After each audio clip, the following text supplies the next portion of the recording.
Hi, welcome to this week's edition of the Blues Talk, where John, Dave and myself are going to look back over our victory against Cardiff Blues and look forward to our big game against Munster down in Thomond Park.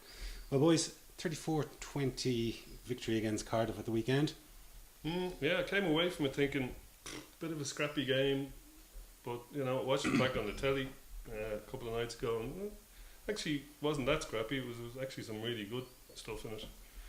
But overall, I think maybe the Cardiff Blues played a little bit better than they've played for their last couple of visits to the RDS. They put in a bit of effort for a change, and if that try hadn't been disallowed at on the 20, where they allegedly knocked on or didn't knock on the 22, they would have been even Steven with us, and God knows what would have happened in the last 20 minutes. But luckily it went the other way, and hey ho. An oft-used phrase in album reviews is it rewards repeated listening. That game was one that rewarded watching it again, because at the time, at the match, I was really disappointed with how we played and just the general standard stuff. But when I watched it again, I was much happier. It wasn't as bad as I thought it was. I mean, there was an awful lot of good things there. There were still individual mistakes being made. Rob Kearney missed a tackle. There was some poor enough hands. We were still, not great at ruck time. But on the other hand, things that we had been worried about, like defensive line speed, our defence in general was much better. I suppose it's just a case of progressing. Week on week, you get better week on week if you're sticking at something. And at the end of the day, we got a bonus point, and it's an important bonus point. Absolutely. But we were rusty, I thought, and I suppose it showed that there was 11 changes made from the game against Glasgow the week before. There was guys coming back in that hadn't played, and I think that showed, But I agree with Dave when we were standing watching it together. He kind of said, we were poor, but I watched it again as well, and exactly like you said, Dave, I thought we were ferocious in attack sometimes, really aggressive, and some of the attacking display was first class, but just wasn't consistent enough. Yeah, I think I think consistency is actually the key word. We haven't shown a lot of consistency this season. Understandable with the periods in which we're playing better are getting longer, but we're still not there yet. No. Well, if you look, you mentioned the breakdown. If you look at the back row we had out, Jamie Heaslip was on his first game of the season, and by his incredibly high standards had a bit of a shocker. By anyone else's standards had reasonably okay game, but by his standards, he knocked on a few balls. He did, he wasn't great at the breakdown. You've poor old Dom Ryan coming in, and he's coming in cold really into the setup. Hasn't had a run. Didn't play great. He was a little bit anonymous. It's not like he was up against anyone. Yeah, Sam Warburton, who's a fairly handy player. Yeah. You don't get to be Lions captain for being a total idiot. But for once he turned up and played. He did. Yeah. He did. Again, that's another thing that kind of revealed itself after the match. At the time, I didn't think Warburton had done a whole lot until I watched the game, and I realised that he got through what could only be described as a power of work. Yeah. He was a constant menace at the breakdown. He really was. He was allowed to be, though. He was. To a certain extent, he was. But better players than Dominic Ryan have allowed him to be a menace at the breakdown. I suppose we often make a joke, and it's a bit of a standing joke in Irish rugby about unseen work. But he was doing the unseen work. Well, it was hard enough to see, actually, even watching it back. You'd see evidence of his work rather than his actual work. Yeah. The ball isn't coming out, and then you'd see players getting up and you go, Sam Warburton's right in there, rather than actually seeing what he was doing. So hard to look good against a guy like that, who's obviously wanting a crack at us. Coming back from injury too, wasn't he? No, he was. Yeah. Well, that's it. And came back since the Lions, he was injured for the second and third test. Yeah. But like one guy, we've sung his praises so often, but O'Driscoll I just thought was fabulous. Some of his delayed pass, we'll watch it shortly, but his delayed pass for the try, some of his lines of running were just exceptional. Yeah. Well, he's never going to be found wanting. But I think it was Matt O'Connor a week or two ago said the better the players are, the quicker they slot back in. Yeah. says it all, really. I- Just got it back in straight away. Well, that's actually. I mean, if you look back at Brian O'Driscoll's seasonal returns over the years, he's always been brilliant on his first game back. He's always been right on the money. I mean, I remember the times he's come in for Ireland, for example, from injury. Yeah, And he's yeah. been on one leg, and it's his first game since the injury, and bam, he's into Yeah. international rugby, killing people. You know. I remember a couple of years ago he came back against Munster in the ODS, Yeah. and he was up against De Villiers and Jean De Villiers. He absolutely took him to the cleaners. Scored a fabulous try Yeah. and beat him on the outside. But that's O'Driscoll. I mean, that's the quality he has. I mean, apart from all he made a number of really great breaks. The passing we talked about, but the way he led the defensive line. We were talking about how much better, much sharper, much harder. It was more aggressive. Yeah. And that was because the guy who was leading it was Brian O'Driscoll. He makes a huge difference, not just with what he does, but what he gets other people to do. And another guy that I was very impressed with was Boss. I thought Boss made a lovely couple of Good game. breaks around the fringes, which he didn't tend to do as often as I saw him doing. Maybe, he's given a bit more rein under O'Connor than he used to get under Smith. Yeah, he's a very balanced kind of a scrum half. He like if you take Peter Stringer as one extreme, and Mike Tomas O'Leary is the other. or Tomas O'Leary. Mike Phillips, I'm thinking in terms of breaking. Like Mike Phillips is going to break all the time more than he should. Peter Stringer is going to pass pretty much every time, bar once, famously. So, Boss always keeps you guessing because you don't know because he can break. But one thing, Strong, he can do the old back row thing like Mike Phillips, but he can also pass well, and He's a very good kicker. I was about to say that's the third option. Is and the another thing that I noticed, he was so vocal in defence. He was roaring at his defensive line. He was kind of running as a sweeper behind the line itself, but he was dictating exactly where people were to go and where to come out and swap. Guys swapping the line. Well, he's a senior player. I mean, he's having a bit of a renaissance though. Yeah, isn't he is, Got he a is. call back to Ireland. Since Joe came in. He's very experienced with Leinster. He had a lot of experience with Ulster before that, and he had quite a considerable amount of Super Rugby experience before he came in, and he's an international. So, you'd expect that from a guy like Isaac Boss. It's nice to see it delivered, but you would expect it from a guy with his level of seniority within the game.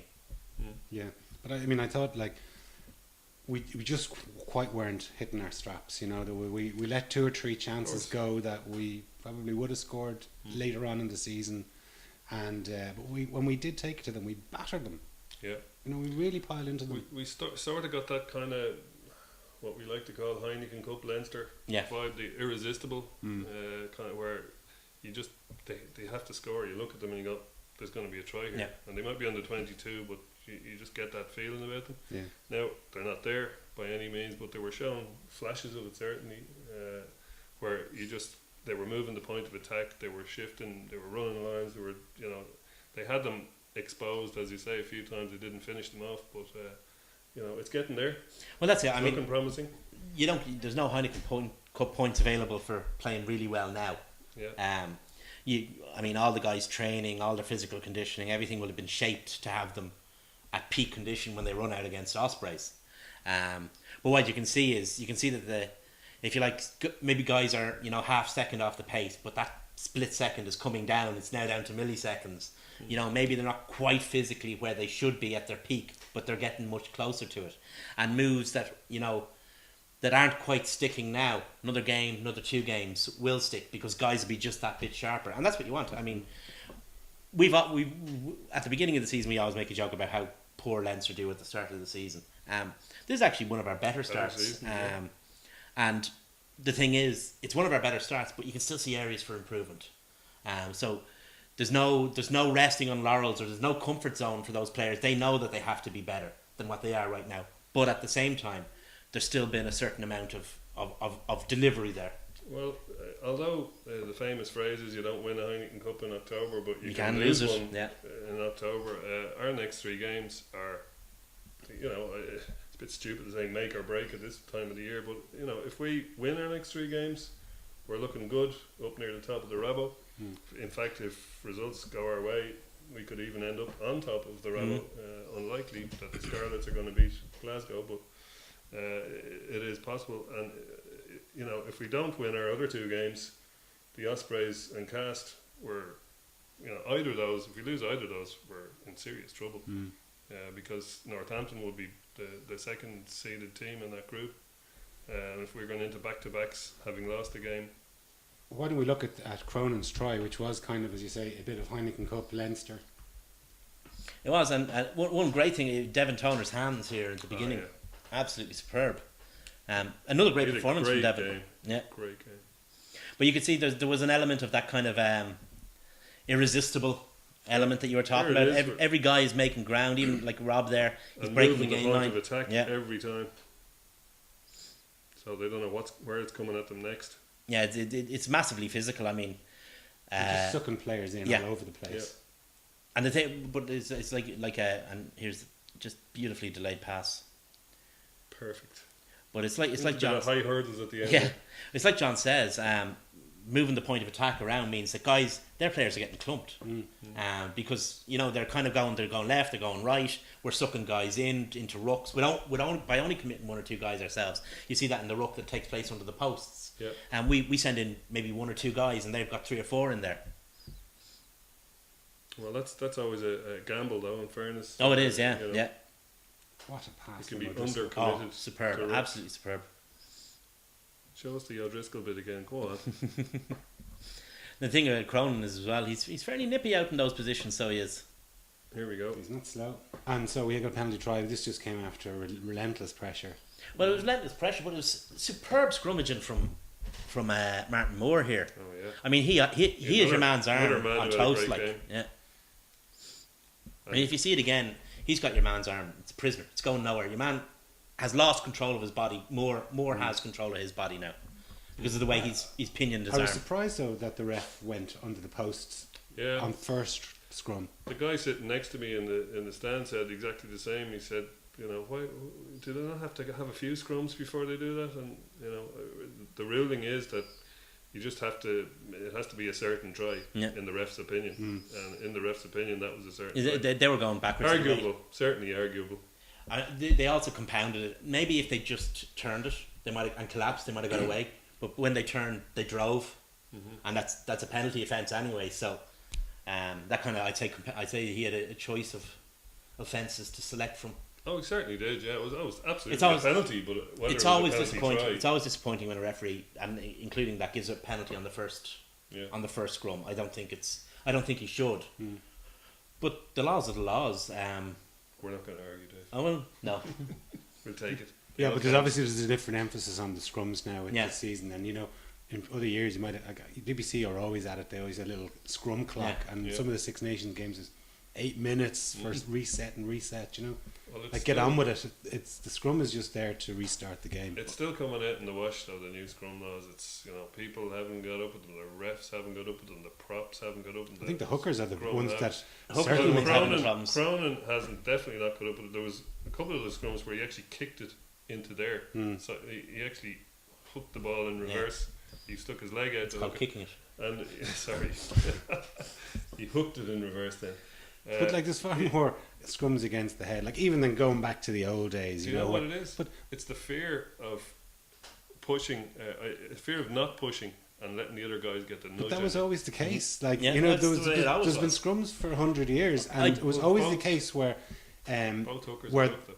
well the hook well not all the time, but the hooker. I No. mean the hooker takes his foot off the ground and he is kind of a little bit Yeah. off balance. But at the same time, that's the way it has always been, and it's really up to your loose head prop to guide the height of the scrum What- so that. It What'll hasn't happen always is- been that way in these guys' playing careers. Though. Yeah. No, that's very true. What'll happen is some team with a very strong front row will go into a game or go through a season where their hooker actively contests the strike, and that'll spread throughout the game.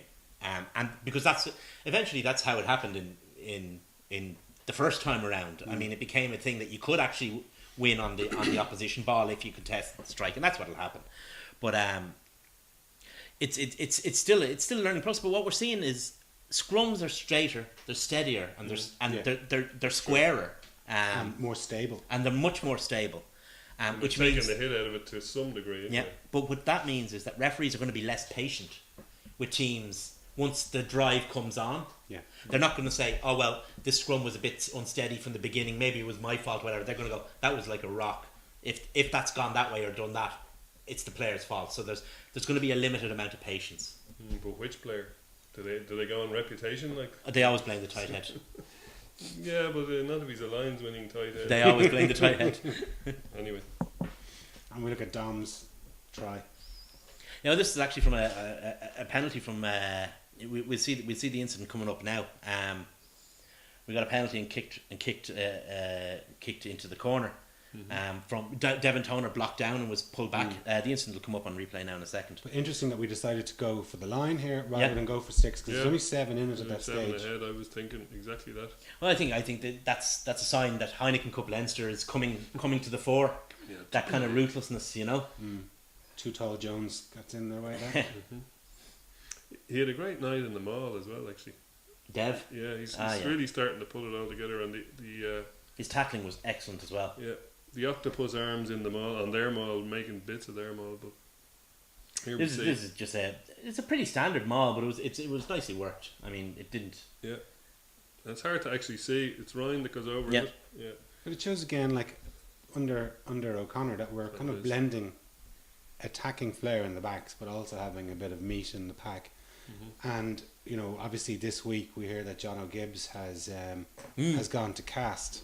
You No, know, as their, Claremont. Oh, sorry, Claremont. Excuse me, Claremont as their assistant coach next season. And like he's been here for what 5-6 years, 6 and years, yeah. a lot of our success has come under his tenure. we actually wanted him as a player, I believe, and he got injured and came as a coach, and sure we got Rocky Elson instead as a Yeah, player. So we did got all right. Best of both worlds. Yeah, We got John O'Gibbs and we got Rocky Elson. so he's certainly leaving with a very enhanced reputation. Well, what he did was he took in fairness to him. In fairness, I mean, credit has to go where it's due. He took a very good platform that had been laid for him by Yeah. Mike Brewer. Mike Brewer put an awful lot of nasty into that Leinster pack that hadn't been did. there before. And John I don't want to say benefited because it sounds like he did nothing. He just sat back in his chair and let it happen. He I mean- changed the way we did the breakdown. He Yeah. changed a lot of, like, our rucking improved tremendously under him at the beginning. But it gave him a platform to work off, which hadn't been there Of before. course. Yeah. So no, I think Claremont have done very well. I think everyone's done well out of it. I mean, we've had a great time under Gibbs' tenure. 5 years is enough, really, for any coach, isn't it? Yeah. To be anywhere. I mean, the law of diminishing marginal return Yeah. starts kicking in. Players stop listening to you. Exactly. He's done well here. He's enhanced his reputation. He's got Claremont a very good job, great club, great fans, a lot of good players. And He also from didn't- O'Connor's point of view, Yeah, he he gets gets- to pick yeah. his own His own guy. coach. Yeah. He also didn't. Guy Easterby was interviewed during the week saying that Gibbs didn't want to step forward for the Yeah. the big job in Leinster. He didn't feel he was ready, and so he's off to another forwards coach job rather than a head coach job. But you have to admire that. So That's someone who's absolutely. who's biding his time and Yeah. wants to get as much experience as he possibly. I mean, he's going to two of the biggest clubs in Europe at the moment. You Well, know, like, he's younger than Nathan Hines. Yeah. Who's he's still in playing. 36, isn't he? Yeah. Yeah, he's Well, younger he has- than Simon Shaw. He's younger than quite a lot of guys who were still playing up until recently. Well, what he's doing is he's adding lines to his CV. He coached to a certain extent and played obviously in New Zealand, played for New Zealand, although admittedly not very often. Came to Leinster and did what he did here, and now he's going to France. I mean, these are all building blocks towards becoming a head coach when the time is right. Absolutely. Yeah. But doing it on his terms. Oh yeah, absolutely. You can see John O'Gibbs doing it and any others. When we look at Madigan's try, and this is something that I was thinking when I was watching this, that Madigan really took the responsibility for this. Totally. Well, by taking just the early tap for a Yeah. start. He I mean, dragged a bonus point, kicking and screaming out of this game is what he did. And anyone who's questioning whether Jimmy Goppert is going to be in ahead of him for the Heineken Cup, I'd die of shock. Good and all as he played in the no, we saw Madigan in it. this man Yeah. just stepped up and But boom, he's he got 6 from 6. that's his first start at 10. Mhm. In fact, he hasn't had a single minute at 10. And look what he does. He ran the game very well. And the try itself was just No, it's classic Madigan. poetry. He hits that line so hard and so fast. I mean, just sheer velocity makes him hard to stop. If you take out the sidestep and Centre of gravity. Yeah. He's a very low centre of gravity. You'll see him then in a second. He, in some ways, he'd no right to score this try. Here it is. Look, he's staggering. He's off balance, but he's got big power. So he has big power. When you combine that with the speed, with the sidestep, which is we've seen before, is lethal. He's a very significant threat at out half. We haven't had even Felipe wasn't that much of a threat, as try scoring threat as Madigan, and Felipe was prone to do anything. He was up there. Oh, he was. No, I'm not trying to damn him with that faint praise. That was one of his big party tricks. In fact, was breaking. Yeah. But I think Madigan has more gifts. I think he's got more pace than Felipe. Felipe didn't have raw pace. He was quick, all right, but Madigan, I think has raw pace. Yeah, he's the centre of gravity thing. He's a bit like Darce when he's moving. He can't quite the way vintage Darce used to be able to go into tackles, and you'd see him pump the legs. The legs would pump, and you think, oh yeah, he's about to be. Oh no, he's still going. He's still going. Two more guys have tried to tackle him, and he's still going. Madigan has a little bit of that as well, where he can pump the legs, and his centre of gravity keeps him balanced at a very. O'Driscoll has it as well. Yeah. The famous try in Paris, and one of the hat trick he scored in his early career, where he ran and he picked the ball up while he was running. He managed to get down so low to pick up the ball. His centre of gravity or his balance kept him going. That one wasn't good enough for O'Driscoll, so he had to improve it by doing the one-handed pick up off the ground at pace against New Zealand. Yeah. but the thing about going back to Madigan, the thing I was very impressed with him was, and even when you think back when Sexton was announced that he was going over to Racing Metro, a couple of minutes later after that, Keane Healy posted a picture on Twitter with I've got this, a picture of Madigan, I've got this. Yeah. And it's like when you've got a guy like Healy who's an 30-odd capped Irish international, 3 Heineken Cups, looking to Madigan and saying, no, we trust and respect this guy. Like in that situation there, where he stood up, said, I'm the out half, I'm the leader on the pitch, and I'm going to take responsibility. And that's what he did. But he's got that kind of, what would I say, confidence about him. It's bordering on arrogance, but in a good way. He's got a calm kind of a confidence there that you can just see it. I don't want to see. Out of him, I don't want to see an out half on the pitch who isn't arrogant. Yeah, absolutely. They're supposed to be. I mean, they're the generals. They're the quarterback. The team is supposed to rotate around them. I mean, literally in terms of the way the game is played. Yeah, well, I was so impressed with him in that little cameo there, and hopefully it'll bode well for the rest of the season, because now we know we have a leader to replace Johnny. Oh yeah. Not only do we know that we have a guy who can step into Johnny's shoes, might be as good as Johnny, because let's not kid ourselves. Johnny Sexton's the best out half in Europe. Yeah. We're very unfortunate to lose him, but we have a guy. But what we also have is a guy behind him who is going to keep pushing him, because Kiwis, how much Kiwis love in second best. Yeah, they love it. And it's all good for us, and it's all good for Madigan as well. Yeah.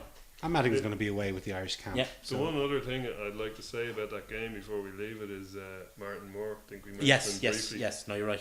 Something I saw actually that it was maybe even slightly more impressive when I was at the game, because it was right in front of me on the 22. He made a big, serious hit. It was only about 5 minutes into the game, and anybody be impressed with the hit. But he got up, and within a minute he made another one, just as serious. He was breaking bones all day. So he was. I thought he was superb. For a tight head prop, people always say if your tight head prop can hold up a scrum, anything else is a bonus. Well, looks like we might have found a replacement anyway for Rossi. Certainly a good understudy. As Ross winds down, he's going to wind up with any luck. And remember how young he is. Yeah. I mean, he's literally a child in tight head prop. Just out of nappies. Well, metaphorically a child. Mm-hmm. Well, anyway, that win leaves us in fourth with two wins and a draw. But Ulster beat Treviso the weekend, so they're starting to mount their little challenge now. Yeah. And Jared Payne played 13 and looked pretty good. Yeah, he did look like an Ireland 13 in waiting, all right. He seems to have lost a bit of pace after his injury there a couple of seasons ago, but he's got all the class and he's silky. I think I don't see who else is going to step in unless somebody else has a huge season.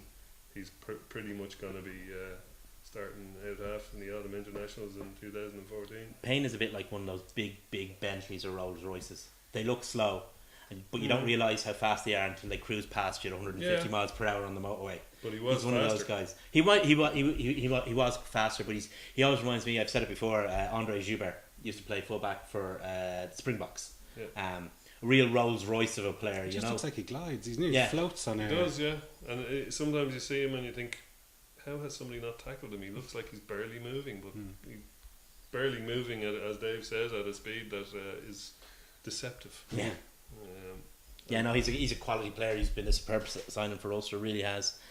They got Tommy Bowe back as well, another big it's building plus. nicely for them too. Andy Trimble was Sparky the Bear for the second half of that match. Was he? Yeah, he was. Yeah, got carried away when Tommy Bowe scored. You could see it if you look at the video on the Rabo site. He starts jumping around like a mad thing, which is quite funny. So yeah, no, Ulster's dip in form at the beginning of the season was always what it was, a dip. That's all. It was never going to be permanent. They've too many good players. The coach knows what he's doing. They'll be there and thereabouts again. They're looking good without Afoa as well. And, well, that's it. Yeah. And Pienaar, more importantly. Well, they were quite unlucky with injuries in terms of key players last year. I mean, they lost maybe not key players, but guys underneath the level of key players. Well, that's what we said last year. Yeah. They Like just seemed to ourselves. have a top 15, and then they were kind of a bit bare underneath. Now those guys are back fitting again. Yeah. So it's going to be interesting for them. And so Glasgow won as well, so they're on 16 points. The other team on 16 points is the Ospreys. They hammered Connacht, even though Connacht scored one of the highest numbers of points in the sports ground. They still were well and truly beaten. Well, the Ospreys scored a lot more, sadly. Yeah. I'd be really hoping that Ulster can stick one over on them over there, because A, it'll take them down a peg in the Rabo, and B, it'll soften them up a bit for the other Irish team that's coming over the following week. You don't want them going in with too much confidence into Nope. that. So yeah, here's to Ulster. And our opponents next week, Munster, they had a 23-9 victory over the Dragons in a surprisingly large crowd in Cork. Yeah, Especially, Well, considering as we mentioned last week, it with was the big on one side. it was big on one side, but still the stand looked fairly full. Now it said it was 6,500 on the Pro 12 website, but that's probably about average in Musgraves Park. Munster this season, I think, are a mystery wrapped in an enigma. Yeah. Because we just don't know how good or bad they are, because they haven't played a top 6 side. They've looked good in patches. Their scrum has looked good. They could come out and as you're famous for saying, Dave, it's a derby game, and there's no script. Everything is, and they just love to see us coming over the horizon. Even though our record is pretty good against them in the last several years. Yeah, I think we've lost twice. I think, isn't it? Twice since. It's in about 13 games. Yeah, or something. since the match in Croke Park, we've lost twice.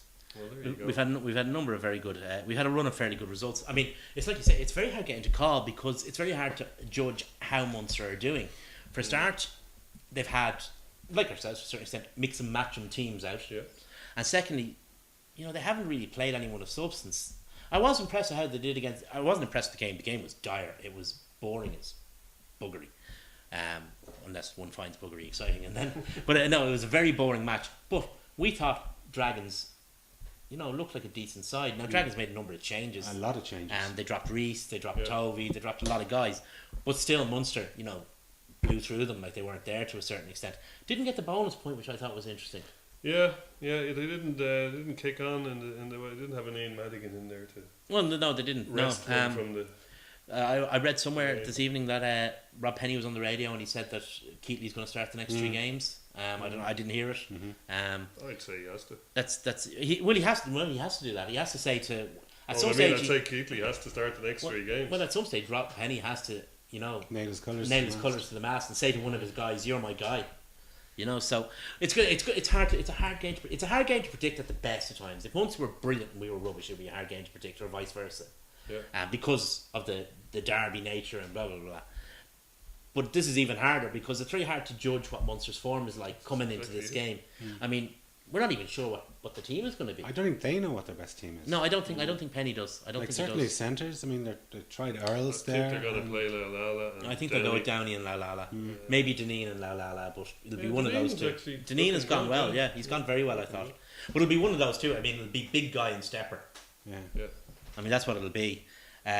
Wings, Earls, 2 from 3. Wings, Earls, Zebo, Conway. Might Jones a fullback, or maybe he'll switch one of the three wingers. He doesn't start it on the wing to fullback. So, I mean, there's questions everywhere. I mean, Conor Murray will start, or if fit. I mean, because neither of his scrum half replacements have looked anyway Well, competent. yeah, Paul Sheridan's Sheridan, looked okay. yeah, he looked. Yeah, no, that's unfair He's to me. come on. Even He's still- Williams he's has still- shown flashes. He's still like, inexperienced. He looked dreadful last He year. looked dreadful last year. And he's looked not so dreadful. No, but he's been intermittently bad. Yeah, that's an improvement. Yeah, well, that's true. It'll be interesting to see Very. because the Munster fans are the Munster supporters are very happy with how the front row goes. So that'll be a good Yeah. battle. I thought their scrum was very Our good. Yeah. scrum has looked very good. Yeah. And, Treviso And that was again. are That no was votes without in the Bowden. scrum. Yeah. And Botha hasn't been seen since pre-season, so that's good for them. It's in the same way as Ulster without a forward are going well in the scrum, and we're not going. We're kind of so-so in the scrum. We've had good and bad days in the scrum in our 4 games, so Be interesting to see how it remains goes. to be seen how we're going to go there. I'd say we probably have to target their scrum anyway. Yeah. And the Munster, the proud and the faithful, won't be too impressed with the choice of referee for this game, No, Mr. they've got Poit, history. especially after his shambles against in the box rugby against championship. the Yeah. and Boxing, is that what you call it? the box Oh, the the box box game. against the All Blacks and his when he sent off Bismarck. Duplessis. Yeah. Yeah, Yeah. Well, he made it. that was a bad. Well, move. that's his punishment. He's been sent to Limerick, where he has to spend 80 minutes listening to Paul O'Connell complaining at him. If Paul Well, O'Connell lasts, But 80 then he minutes. didn't do us many favors in some games. He doesn't. You see, he He's a doesn't. man. Paul O'Connell is a man I admire greatly, but some people less charitable than I have called him the ginger whinger, Yeah, and that side of him can come out and Pot doesn't like that. doesn't like Mr. Whinger at all. You just sometimes wish he'd shut up and belt a few fellas rather than complaining to the ref. Take it out on the next ruck or take. I'd say if you looked Ahead. at Roman Potts' assessments, I'd say almost every one of them has must improve communication skills because he doesn't like talking to players or being spoken to by players. Refs it's- generally don't. In And, fairness. well, the good refs know where the line is and will engage up to that line. There's no line with Pot. He's not interested whatsoever. And O'Connell doesn't seem to have realised this. But the thing about Pot is he got a very bad reputation because he sent off Paul O'Connell that time. And it's a reputation that's not entirely deserved. Now he seems to have gotten worse in recent years. He started off all right and he was going grand for a while, and then he's had a couple of shonky days. But I don't think he's as bad as is made out. No, he's a few little quirks in his game, Yeah. like the way he refs the scrum and stuff like that. But you see, just there's a compare the potential way good that. ref in there somewhere. But compare the way that Leo Cullen managed him in the Heineken Cup final against Northampton, when they were clearly cheating and standing up and driving, Yeah, and he didn't have a hissy fit. They went and they fixed it. yeah. You know what I mean? They fixed it amongst themselves in the changing room at half time instead of whinging and mouting to the ref who's only going to get his goat. There's only so much you can say to a ref. You can only really say something to a ref once, because the second time you say it to him, you're whinging. Yeah. In his head, I mean, to a certain extent, that's where we fell down against Claremont. They were taking a loose bind, and we were slipping through. And Leo made the mistake of mentioning it once too often to Wayne Barnes, and he just was not interested in listening. Yeah. And we didn't get anywhere with it. So the best idea with Pot is always yes, monsieur, no, monsieur, and that's it. I mean, if you talk to him, you're wasting your time. I always find he's not as bad as he's made out. I mean, he's pretty solid. He made the mistake against South Africa, and he made the mistake of annoying the Munster faithful. Well, I saw. Apart from that, his career's been all right. I mean, you look at. I saw Devin Toner in the papers there. Looking forward to the matchup against Paul O'Connell, and talking about how he wants to take more responsibility in the line out. Well, seeing as there's no Leo, I suppose that's going to be his gig. Yeah, well, there's going to be some tasty battles That's for the autumn internationals coming up. There's a couple of guys positions certainly on the bench, maybe for the in the front row. You've, as you mentioned, Toner maybe against Ryan. Carty and Toner against Ryan and O'Connell. I mean, Ryan and O'Connell are the men with the jerseys. You got like form against reputation sort of Exactly. thing, Yeah. And then you go to the back row. There's Mahoney, and then even Keatley and Madigan for bench spot perhaps. I think Jackson's probably there ahead of Keatley though. Definitely. And then even if it depends, of course, where they play Earls, but if they play him in the centre, he's up against Dricko. No, if they play him in the centre, they'll be mad. His best position's on the wing. Of course it is, but they don't see that there. Well, look, it's all arguable. He's not a bad centre at provincial level. He's probably not good enough for international level, But- but he's a great winger. Munster aren't a team that aim to be good at provincial level. Munster are a team that are aiming to win the Heineken Cup. So for Munster, Well, when I say good at provincial level, I mean good enough to play in the Heineken Cup at 13. I don't think he is. Not against the not in the knockout stage. Not against the very best. He will get exposed. I think his best position. I think he's certainly an international class winger. Yeah. Oh, of Certainly an course he is. international I class couldn't winger. agree more There's with you. absolutely no argument about that. But I think you're a better centre. Well, I wouldn't go that far. I in terms of, I don't know how fit Munster centres are. I mean, there's a question mark over Downey. We haven't seen much of Laulala this season. Maybe it could be a case of best use of resources to put him in the centre because they have, they're pretty well sorted in the back three. Maybe they might decide that's where to use him. That for the benefit of the whole thing. That's it, though. The thing about Munster that we've been saying all along, it's they don't know. We don't know, and nobody seems to know they're starting 15 for the following week against. Who are they playing? Oh, they're playing Edinburgh. Edinburgh. Nice, Well, easy one that's for handy them. one to start. Yeah, get them warmed up. They could even start the best team against us and then drop half of them for the game against Edinburgh and still win with a bonus point.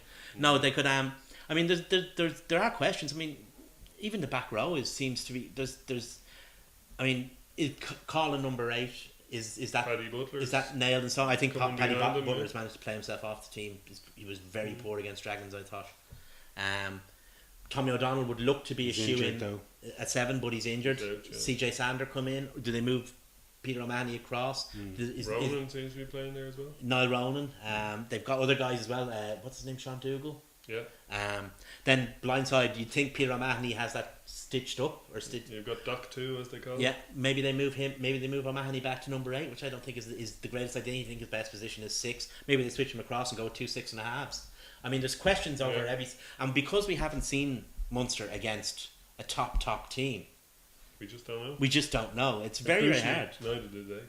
Well, crucially, maybe they do know and they just haven't done it. Maybe they know exactly what they're going to do. What and you that just they- said, Dave, like the fact that they haven't played against a top team this year means they don't really know. Well, that's true. They haven't. It hasn't been tried in the Hasn't been crucible. tried, Yeah, exactly. but maybe they know what their best team is, and Rob Penny just hasn't fielded it yet. We shall see. Do you think these games are losing some of their intensity from what they were 06 onwards, when it was real, hatred between the fans, the players? I mean, they certainly didn't like each other. Are these games becoming a little bit watered down now? Well, there's a few factors to it, I suppose.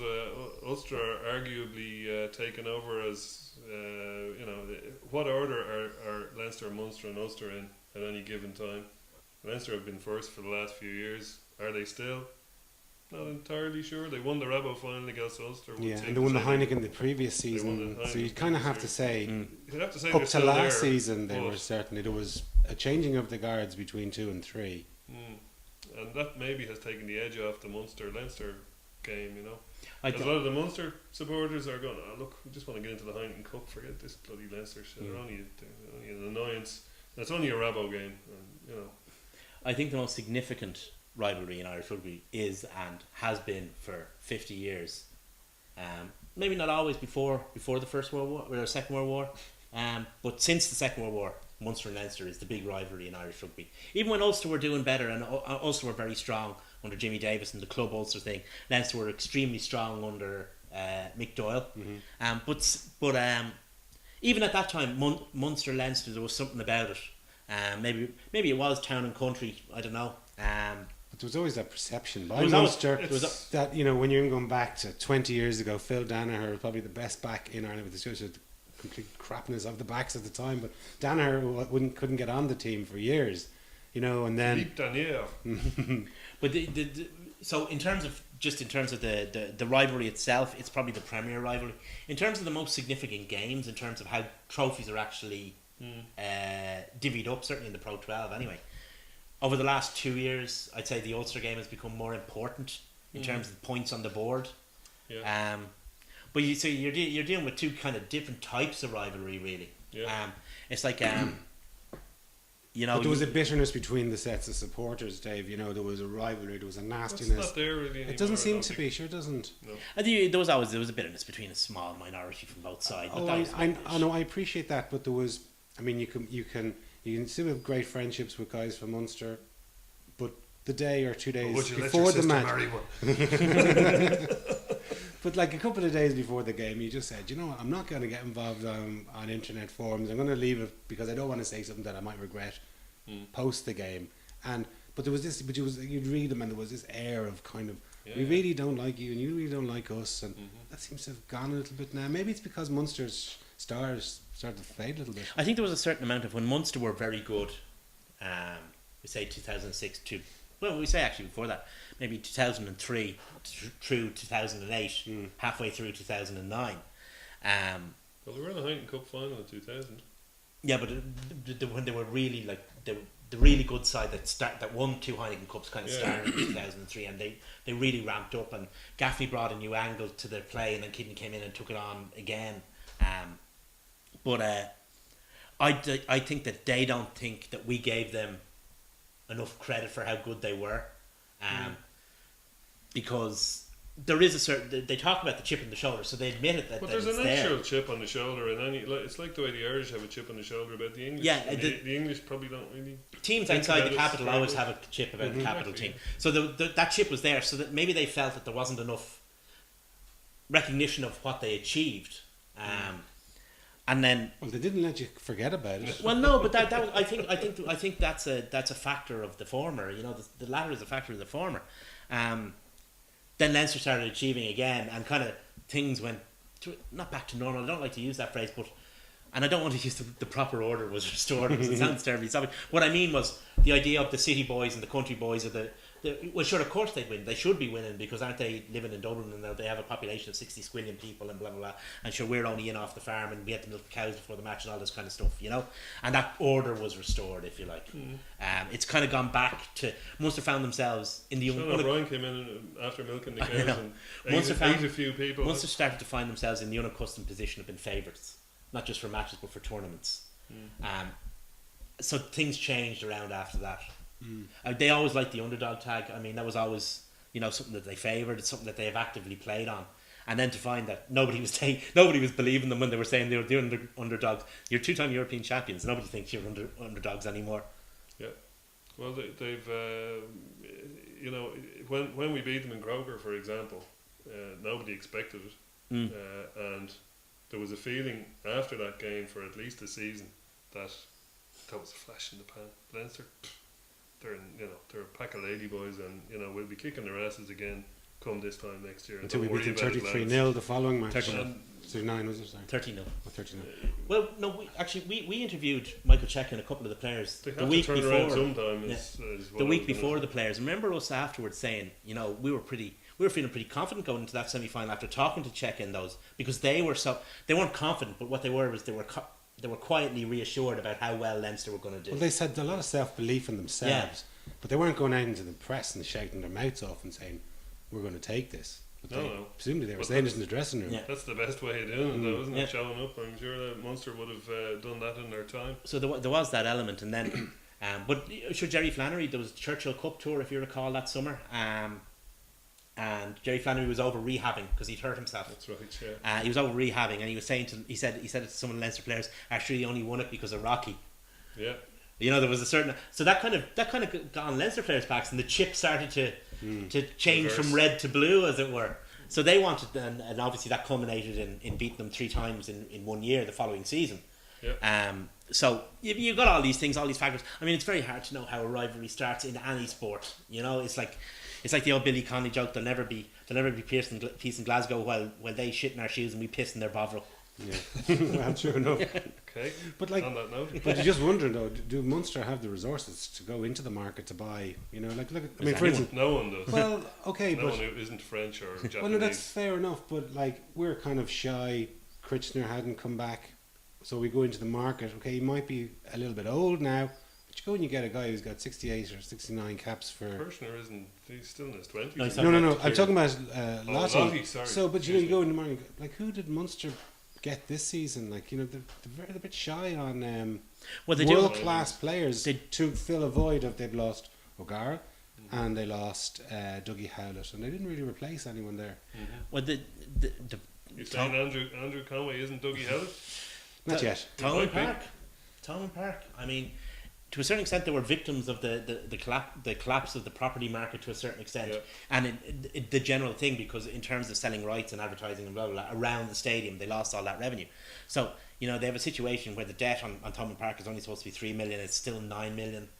They're basically trying to cover interest only at the moment. So that's restricting how much money they can go out and spend on. What we did was basically a short-term signing, so they don't have that money. I mean, I'm sure if they needed to go out and it was absolutely necessary to get a 2 or 3 year contract for a good international All Black or South African, they could do it. They'd find the money somewhere. But you see, it's interesting. Like, you just go back over the last few years. They bought, first of all, they bought Cullen. They leading all-time All Blacks try scorer. Then he was a worse buy for them than CJ well, he was for injured. us. No, but I mean, he was injured. But he could have, and would have, should have been a brilliant signing for them. He was just Didn't he just retire at unlucky. 30 or something? Yeah, like but that? he was just unlucky with an injury, right? Totally. Yeah. But they went into the market and they got someone as good as him. Then they went and they got Dougie Howlett, who superseded Cullen as the leading All Blacks try scorer. Then they went out and bought De Villiers, and that didn't work out for either party. But they still went out and bought someone who The became Springbok captain. a Springbok captain. Yeah. It doesn't look like they have the resources to buy somebody anymore. There's certainly what has been a certain amount of diminishing marginal returns, because they went from that then when they signed Tuitu, and then they went from that and they signed Lala. Chambers had a bit of a... Well, those were emergency signings. I mean, they signed Savage Cool and Will Chambers, but they were short term guys. But at the same time, we went off and signed Brad Brad Thorne. Thorne. Well, that's the difference, you see. Yeah, but that was the difference. I mean, as I say, their finances have been restricted, the same as everyone else's, but they have an additional debt burden on them. Now, it's a debt burden that will eventually go away, although there's no sign of it doing so in the short term. But at the moment, you have to be careful with your cash, and that's what they're doing. I mean, to a certain extent, the Munster brand is not going to go away. I mean, the Munster brand is always going to be, a well-known brand that can attract players. At the moment, they just don't need to, because they might need to on the pitch, but for the entire organisation, they don't. Yeah, well, I think success breeds success, and No, unfortunately, the team isn't doing well for them. So, as a result, you're not going to attract big-name players. You're not going to get the floating voter to come through the turnstile for. I mean, Well, see, there's all a guy in my work from County Clare. He's a season ticket holder. He goes down. He says, "Geez, you can buy tickets for the Heineken Cup matches online now." Yeah. all they have to do Unheard of. is to a certain extent, they're in not entirely dissimilar situation to the WRU with the Millennium Stadium. I mean, they have this massive debt burden, but once it's cleared, it's going to be a huge revenue generator. Yeah. And Munster have this massive debt burden on Thomond Park. Once it's cleared, it's going to generate a lot of revenue for them. So it's just a matter of hanging on in there while the storm rages overhead and waiting for the sun to come out. Yeah, well, from a playing point of view as well, as I was starting to say there, they're going to have to turn the corner eventually. It's just a matter of, there's going to come a time when Munster are going to start kicking our asses regularly again. Yeah. It's just a matter of, is it this season? Is it next season? Is it Just further out? We just have to hope that it isn't. Well, one problem Munster do have is whatever's I mean, the IRFU had to step in and set up, but their age grade structure is still very poor. They played 10 age grade games this year against the and won only 3 of them, which is very, very poor. And this was not just at schools level, where Munster traditionally haven't been as strong as Leinster or Ulster at schools level.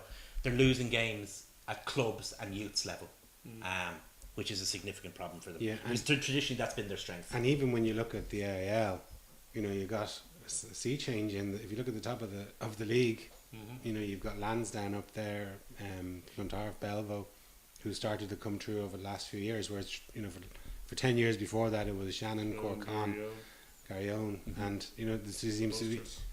You've got and then, like, even if you think back to the opening game in the Aviva Stadium where they had the combined under 20 game, Paddy Jackson and Luke Marshall. But like, you look at the talent that came through, and especially from the Ulster lads. I mean, 3 or 4 of them now have made the breakthrough. Henderson. Some of them got capped. 3 or 4 of them got capped for Ireland in that from that game. I mean, There's certainly 4 Ulster players have been capped out of that game. but like from the Munster team, they were beaten by 60-70 points in that game. Yeah. Kunster team, actually. It's just, I mean, what happened was, I don't think they were careful enough with their age grade systems. Now, obviously, you can't re-kickstart that, and the RFU have gone in, they changed the system, blah blah blah.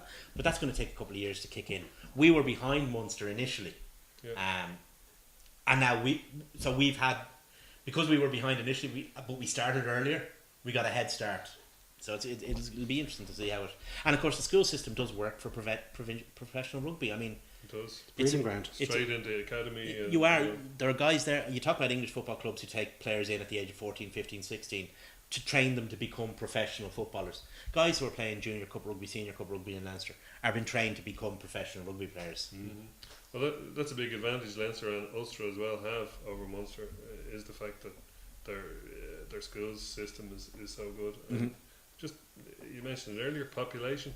Yeah. They're at a disadvantage population wise, they're at a disadvantage schools wise, where, as you said again, where they used to excel was in the clubs, and now with that not looking as rosy, they're our natural advantages, if you like. It's like if you harnessed rugby in the south of England. If you got any size of the population of Greater London into rugby, England would have an incredible team, and but it's And just the economy as well. You've got a kid that might leave, go abroad, or even move to Dublin. I was going to say that, the economic We're probably not as hit by disasters emigration are on the east coast as they are in the west. in the Midlands. Anywhere in the Midlands is in serious trouble financially compared to the east coast, especially Dublin. Well, anyway, we'll just move on briefly and just talk about some of the other fixtures at the weekend. Ospreys, you touched on it earlier, John. Ospreys play Ulster. We're kind of hoping for a good result from our friends up the road. From the north. Yes. Obviously for the Pro 12, but also more importantly for the Heineken Cup the following week. They can dent their pride a little bit. I can see Ulster winning that. Ulster are a better team and don't have the hang up that Ospreys that we do, and Ospreys don't have the hang up or the Indian sign over Ulster that they do over us. So, on a straight game of rugby, I could see Ulster win it. Well, also you said it earlier about Ulster in previous seasons. They had a 15, but they have a squad now. Now they have a squad, and the Ospreys don't. The Ospreys have got thinner every year. They've still got some. Their first 15 is still pretty good. In fact, it's very good. Their first 23, not quite as good, and below that, give them a few injuries, they're in serious trouble. They've got probably 6 or 7 marquee players that are, your Alan Wynne Joneses and your Adam Joneses, all these guys. Outside of that, if 2 or 3 of those guys go down, they're in trouble. So I'd agree with that. let's hope that Ulster do the business next week. Yeah, and the other leader of the table, Glasgow, play Scarlets in Clonettley. Can only really see that going one way. Yeah, well, I'm hoping that Simon Easterby can G the boys up and they can do a bit of damage to Glasgow, because somebody has to, or they're going to end up like Ulster. Scarlets do have some good players. They're just not playing well. They have to play well sometime. Maybe Hopefully John Barkley will get a chip on his shoulder playing his old club, and Again, from a purely rugby point of view, you can't really see past Glasgow winning, but no, you can't see past Glasgow winning. Sorry. Okay, I'm the only one who can see it. Like just before we go, just quick predictions for the game on Saturday. A Leinster win by 7ish. 15-9. Leinster.